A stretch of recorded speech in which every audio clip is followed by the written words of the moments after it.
2019 থেকে এ পর্যন্ত G7 গোষ্ঠীর সব সম্মেলনে যোগ দিয়েছেন ভারতের প্রধানমন্ত্রী। করোনা কারণে 2020-তে মার্কিন যুক্তরাষ্ট্রে এই সম্মেলন হতে পারেনি। আমন্ত্রিত রাষ্ট্রপ্রধানেরা ভার্চুয়াল মাধ্যমে যুক্ত হন।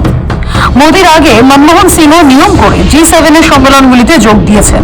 এবছর চলতি মাসের 15 থেকে 17 তারিখ পর্যন্ত কানাডার আলবার্টা প্রদেশের কানানাস কেস শহরে বসতে চলেছে G7 গোষ্ঠীভুক্ত দেশগুলির সম্মেলন। কিন্তু ভারতের প্রধানমন্ত্রী নরেন্দ্র মোদীকে এখনো আমন্ত্রণ জানায়নি কানাডা সরকার।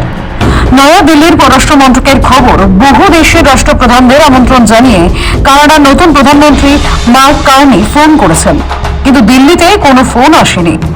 পরিস্থিতি এমন দাঁড়িয়েছে, আগামী কয়েকদিনের মধ্যে আমন্ত্রণ এলেও প্রধানমন্ত্রী মোদীর পক্ষে যাওয়া সম্ভব হবে না। তার অন্য কর্মসূচি আছে। তাছাড়া অল্প দিনের মধ্যে প্রধানমন্ত্রীর সফরে নিরাপত্তা নিশ্চিত করা সম্ভব নয়।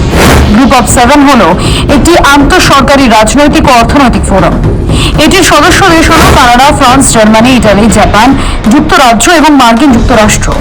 এছাড়া ইউরোপীয় ইউনিয়ন এই মঞ্চের সদস্য। ভারত সহ বেশ কিছু বড় অর্থনৈতিক দেশ সরাসরি G7 এর সদস্য না হলেও এই গোষ্ঠীতে ভূমিকা নিয়ে থাকে।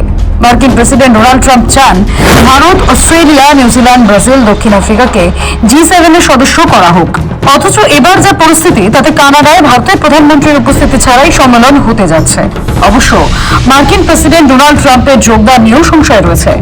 কানাডার নতুন সরকারের ভারতের প্রধানমন্ত্রীকে G7 গোষ্ঠীর বৈঠকে আমন্ত্রণ না জানানোর সিদ্ধান্তকে কূটনৈতিক মহল যথেষ্ট গুরুত্ব দিচ্ছে। তারা মনে করছে এটা দুই দেশের চলমান বিবাদকে আরো দীর্ঘায়িত করবে। তার সরাসরি প্রভাব পড়বে ছাত্রদের উপর। কানাডায় বহু ভারতীয় ছাত্র পড়তে যায়। তুলনায় কানাডার পড়ুয়ারা ভারতে কম আসে। আবার অনেকের মতে, কানাডা আমন্ত্রণ জানালেও মোদী নিজে না গিয়ে বিদেশমন্ত্রী জয়শঙ্করকে পাঠাতেন, এমন সম্ভাবনা আজ করেই সেই দেশের সরকার তাকে না ডাকার সিদ্ধান্ত নিয়েছে। তবে আয়োজক দেশের তরফে আমন্ত্রণ জানানোই রীতি। তবে কানাডার এই সিদ্ধান্তে অবাক হওয়ার মতো কিছুই নেই। কানাডার আগের প্রধানমন্ত্রী জাস্টিন ট্রুডোর সময় দুদেশের সম্পর্ক একেবারে তলানিতে ঠেকেছিল। কানাডা সেদেশে খালিস্তানি বিচ্ছিন্নতাবাদী নির্জর সিং এর হত্যাকাণ্ডের দায় ভারতের উপর চাপানো। তার বক্তব্য ছিল, ভারতীয় এজেন্ট খুন করেছে নির্জরকে। ভারতীয় বংশোদ্ভূত এই বিচ্ছিন্নতাবাদী তথা জঙ্গি কানাডার নাগরিক ছিল। সেই বিবাদের জেরে দুই দেশই তাদের কূটনৈতিক সম্পর্ক খানিকটা তলানিতে ঠেকে। কূটনীতিকদের ফিরিয়ে দেয়। গত মাসে নতুন প্রধানমন্ত্রী মার্ক কার্নি দায়িত্ব নেওয়ার পর পরিস্থিতির উন্নতি হবে বলে আশা করা হয়েছিল। কানাডার নতুন বিদেশমন্ত্রী অনিতা আনন্দের সঙ্গে ফোনেও কথা হয় ভারতের বিদেশমন্ত্রী এস জয়শঙ্করের। কিন্তু G7 এর মতো সম্মেলনে ভারতের প্রধানমন্ত্রীকে এখনো না ডাকার সিদ্ধান্তে নেতিবাচক বার্তাই দিচ্ছে কানাডার নতুন সরকার।